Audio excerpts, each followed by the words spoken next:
여러분 안녕하십니까? 광주 MBC 뉴스데스크입니다. 이 시각 태풍 바비는 전남 서해상을 지나고 있습니다. 오후부터 시작된 비는 밤이 되면서 더 굵어졌고 바람도 세차게 불고 있습니다. 광주천에 나가 있는 취재기자 연결해 현재 태풍 상황 알아보겠습니다. 이다현 기자, 바람이 얼마나 강해졌습니까? 네, 바람의 세기는 지금은 다소 안정된 상태입니다. 조금 전까지만 해도 제대로 서 있기 어려울 정도의 강한 바람이 불다가 지금은 다소 약해졌습니다. 빗줄기도 지금은 다소 약해진 상태입니다. 현재 광주 전남 전 지역에는 태풍 주의보가 내려진 상태입니다. 태풍 바비는 밤 10시쯤 광주 지역에 가장 근접할 것으로 보입니다. 광주에서 200km 떨어진 서해상에 위치해 가장 많은 영향을 줄 것으로 예상되고 있습니다. 비바람도 강하게 몰아치고 있는데요. 가거도에는 순간적으로 시속 150km의 강한 바람이 불었고 무등산에도 110km가 넘는 강한 바람이 불고 있습니다. 광주에선 태풍의 강한 비바람에 대비해 대형 현수막을 철거하던 작업자가 10m 높이에서 기계 고장으로 고립돼 구조되는 사고가 발생했습니다. 또 건설 현장에선 타워 크레인이 바람에 넘어지지 않도록 단단히 고정하는 작업들도 이어졌습니다. 농촌 지역에선 과수 농가들이 강한 바람에 낙과 피해를 입지 않을까 노심초사하기도 했습니다. 태풍 바비로 광주공항의 전편이 오늘 하루 결항하기도 했고 목포와 익산을 오가는 무궁화호와 송정역과 목포 구간의 KTX의 운행을 중단했습니다. 광주와 전남도는 각각 비상 1단계와 비상 2단계를 발령하고 재해대책본부 근무 인력 등을 증원해 태풍에 대비하고 있습니다. 지금까지 광주 양동교에서 MBC 뉴스 이다현입니다. 태풍 바비의 길목인 국토 최서남단 가거도에서는 엄청난 태풍의 위력을 실감하고 있습니다. 순간 최대 풍속이 초속 40m가 넘는 강한 바람이 주민들을 두려움에 떨게 했습니다. 김윤 기자가 보도합니다. 집채만한 파도가 방파제를 부술 듯한 기세로 맞부딪힙니다. 방파제에 부딪힌 파도는 높이 치솟으며 거대한 포마를 흩날립니다. 방파제 안에 정박했던 어선들은 대부분 흑산도나 목포로 미리 피항했고 파도 소리만 무섭게 울부짖고 있습니다. 강력한 태풍이 접근하면서 나무는 부러질 듯 휘청거리고 섬마을 거리도 인적이 뚝 끊겼습니다. 200여 명의 주민들은 집에 머물면서 태풍이 빨리 지나가기만을 기다리고 있습니다. 바람, 비, 파도 해가지고 거의 분간하기 어렵게 지금 아무것도 보이지를 않아요. 지금 앞에 아무것도 안 보입니까? 네, 방파제가 전혀 보이지를 않고요. 네. 바람이 어마어마하게 막 세게 불어요. 몸을 못 가눌 정도로 밖에를 못 나가요. 가구도에는 오늘 오후 1시 26분 순간 최대 풍속이 초속 43.3m를 기록한 뒤 측정 장비에 장애가 발생해 풍속 기록이 전송되지 못하고 있다고 목포 기상대는 밝혔습니다. MBC 뉴스 김윤입니다. 보름 전 불어닥친 폭우의 양몽을 미처 떨쳐내지 못한 광주 전남 주민들은 태풍 바비로 또다시 가슴을 졸이고 있습니다. 방역당국은 코로나19 선별진료소가 바람에 날아가진 않을까 노심초사하고 있습니다. 우종훈 기자가 취재했습니다. 영산강 제방이 무너지며 주택과 농경지가 물에 잠겼던 나주의 한 마을. 침수 피해로 거리에 내다 놓은 폐기물들이 강풍에 날릴까 주민이 분주히 차에다 싣습니다. 피해 복구를 마치지도 못해 대피소에 지내는 주민들은 북상하는 태풍에 전전긍긍합니다. 걱정이 태산이에요. 주택 침수는 물론 농경지 전부 다 잠겨가지고 쌀 한 톨도 먹지 못하게끔 돼 있으니. 잇따른 폭우와 태풍이 걱정스러운 건 농민들도 마찬가지입니다. 논 2만 평이 물에 잠기는 피해를 입은 농민은 올해 농사를 모두 망쳤다며 허탈해합니다. 열매는 하나도 맺지 않습니다. 그래서 올해 금년에 이 농사 짓는 우리 농가들은 지금 침울하고 참 올해 금년에 어떻게 살아야 될까. 낮 한때 불었던 강풍에 배농가에는 이미 배들이 바닥에 떨어져 있습니다. 농민은 링링 등 이어진 태풍 피해로 3,000평 부지 과수원의 70%만을 수확했던 지난 여름의 악몽이 떠오릅니다. 상당히 큰 피해가 올 거라 이렇게 예상을 해서 지금 대기를 하고 저들도 준비를 많이 하고 있는데 어떤 특별한 그 방제 대책이 없다. 광주 코로나19 선별진료소에도 비상이 걸렸습니다. 의료진들은 천막은 모래주머니로 고정하고 컨테이너는 결박 상태를 점검해 검사를 이어갔습니다. 교원들 상시 지금 관리하고 있습니다. 그래서 퇴근 시간 이후에는 의자라든지 시설물 안전한 곳으로 이동 조치할 예정입니다. 역대급 태풍이 광주 전남 모든 지역을 영향권에 두면서 밤이 지나고 나면 태풍이 핥히고 간 자리에 또다시 생채기가 커질 것으로 우려됩니다. MBC 뉴스 우종훈입니다. 네, 그럼 이 시각 태풍이 가까워지고 있는 영광의 주민 한 분 전화 연결해서 그곳 상황 들어보겠습니다. 네, 백수읍 사하리 사구에서 농사를 지으시는 분입니다. 이정삼 선생님. 예, 안녕하십니까. 네, 안녕하십니까. 먼저 그곳 비바람 상황이 어떤지 궁금합니다.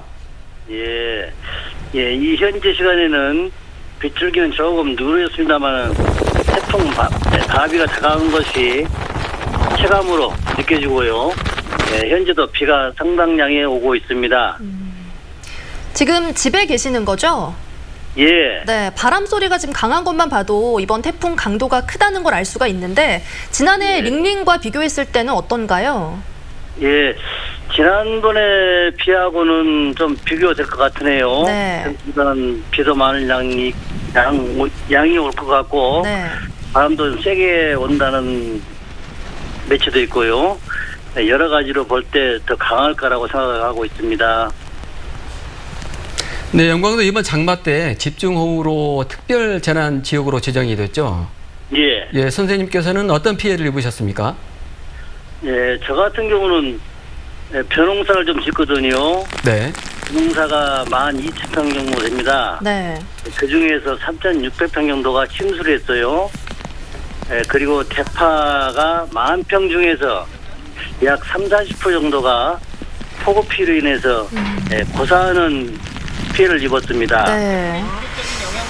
지난 장마로 인한 피해가 지금 상당한데 아직 복구가 다 안 됐을 것 같은데요. 그렇죠. 여기에 네, 지금 이번 태풍 때문에 추가 피해가 있지 않을까 걱정되실 것 같습니다. 글쎄요. 지난번 폭우로 인해서 도로라든가 도로 파손이라든가 대파 피해가 상처가 아물지 않은 상태에서 또 밥이 태풍이 온다고 하니까 마음이 착잡합니다. 네, 복구가 아직 안 됐다고 하니 걱정이네요. 선생님이나 마을 주민들께서는 지금 어떻게 대비하고 계십니까? 예, 저 같은 경우는 거실 창문이 좀 커요. 예.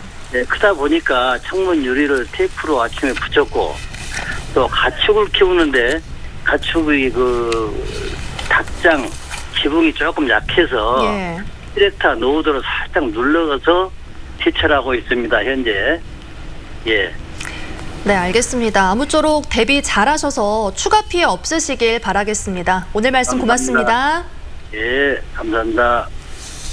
네, 그럼 이 시각 태풍 진로 상황 기상센터 연결해서 알아보겠습니다. 이다솔 캐스터, 태풍 바비가 어디쯤 지나고 있습니까?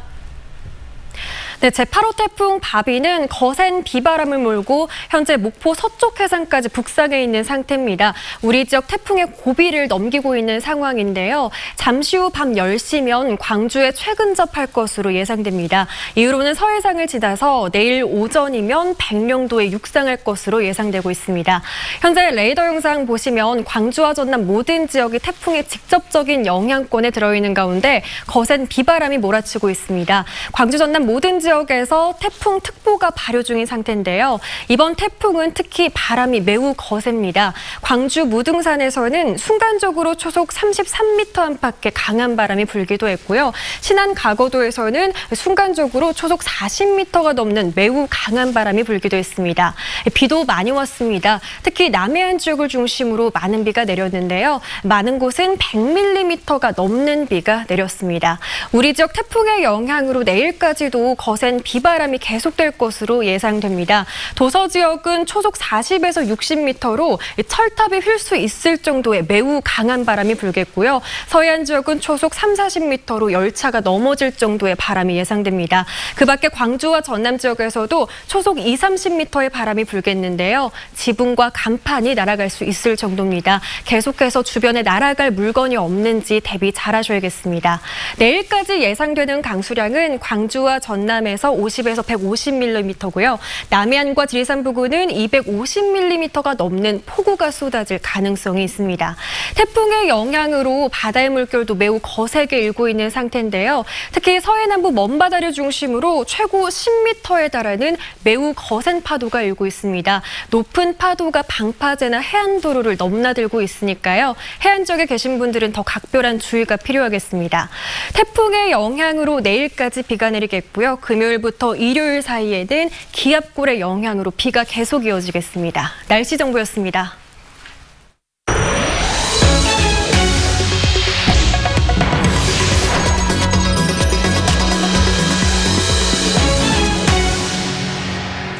최근 광주에서 확산하는 코로나19의 특징은 증상이 없거나 감염 경로를 알 수 없는 확진자들이 많다는 점입니다.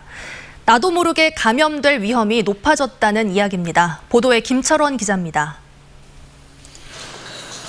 지난 8월 12일 상무지구 유흥주점에서 시작된 광주의 코로나 3차 재확산 이후 2주 동안 누적 확진자는 70여 명에 이르고 있습니다. 문제는 감염 경로를 알 수 없는 깜깜이 환자들이 크게 늘고 있다는 점입니다.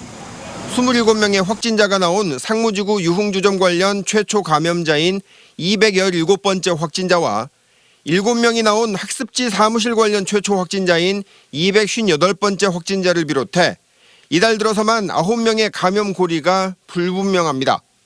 지난 2월부터 1% 안팎에 그치던 깜깜이 환자 비중이 최근 6%까지 올랐고 8월로만 보자면 13%가 넘습니다. 깜깜이 환자가 늘면 늘수록 방역당국의 방역은 물론 시민들이 대처하는 데도 어려움이 커질 수밖에 없습니다. 이미 지역사회 깊숙이 코로나 바이러스가 침투해 나도 모르게 감염될 가능성이 그만큼 커졌다는 것을 의미하기 때문입니다. 언제라도 내 옆에 내가 만나는 사람이 확진자일 수 있다는 가정하에 생활 개인 방역 수칙이 정말 중요한 때라고 볼 수 있겠습니다. 발열이나 기침 등 겉으로 나타나는 증상이 없는 확진자들이 많다는 점도 문제입니다. 각 기관이나 시설에 설치된 발열 체크 설비가 있어도 이상 증상을 걸러낼 시스템이 무력화되기 때문입니다. 광주 지역 확진자의 절반 이상은 증상이 없는 환자들입니다. 누적 확진자 291명 중 무증상자는 153명으로 절반 이상이 증상이 없는 상태로 확진 판정을 받고 있습니다. 광주의 인구 대비 코로나 확진자 비율은 서울과 경기 다음으로 순위가 높아 위험한 상황입니다. 엎친 데 덮친 격으로 감염 경로도 알 수 없고 증상도 없는 환자들이 늘고 있어 현재로서는 외출하지 말고 마스크 착용과 개인 위생을 철저히 하는 수밖에 달리 도리가 없는 실정입니다. MBC 뉴스 김철원입니다. 광주 284번째 확진자가 지난 광복절 광화문 집회에 다녀온 이후 광주 각화동 성림침례교회에 들러 여러 차례 예배를 한 사실이 드러나 방역당국이 긴장하고 있습니다. 광주시는 어젯밤부터 오늘까지 이 교회 교인 등 670여 명을 대상으로 코로나 검사를 진행했는데 오늘 밤 나올 검사 결과에 촉각을 곤두세우고 있습니다. 한편 광주에서는 오늘 감염원을 알 수 없는 확진자가 2명 추가돼 누적 확진자는 293명으로 늘었습니다. 의대 정원을 늘리는 정책에 반대하는 의료계 2차 총파업 첫날 광주에서는 동네 의원 6%가 참여해 예상보다 참여율이 낮았습니다. 하지만 전공의 대부분이 파업에 참여한 대형 병원은 진료 공백이 커지고 있습니다. 남궁욱 기자가 취재했습니다. 광주의 한 대학병원 수술실 앞입니다. 평상시 같으면 수술 일정으로 가득 차 있어야 할 수술 일정 알림판이 대부분 비어 있습니다. 전공의 파업으로 수술 대부분이 연기되거나 취소된 탓인데 전공의들이 주로 투입되던 수술과 입원 치료에서 의료 공백이 발생하고 있습니다. 광주의 전공의 대부분이 파업에 들어가면서 조선대병원은 수술의 절반이 연기됐고 병상 가동률도 평상시에 70%까지 떨어졌습니다. 전남대병원과 광주 기독병원 등도 일부 수술을 연기하는 등 진료 일정이 축소되고 있습니다. 스스로 보건 그저께 오후에 스스로 오늘 퇴원해야 되니까 얼마나 불편해요. 아파하고 딴 데로 옮기니까 딜레이 된다든가 뭐 전공이 없다든가 그런 식으로 하다 보니까 좀 그러네요. 그러면 불편하지요. 코로나 때문에 이렇게 어수선한데. 개원이들도 오늘부터 금요일까지 파업에 들어갔는데 실제 파업률은 6%대에 그쳤습니다.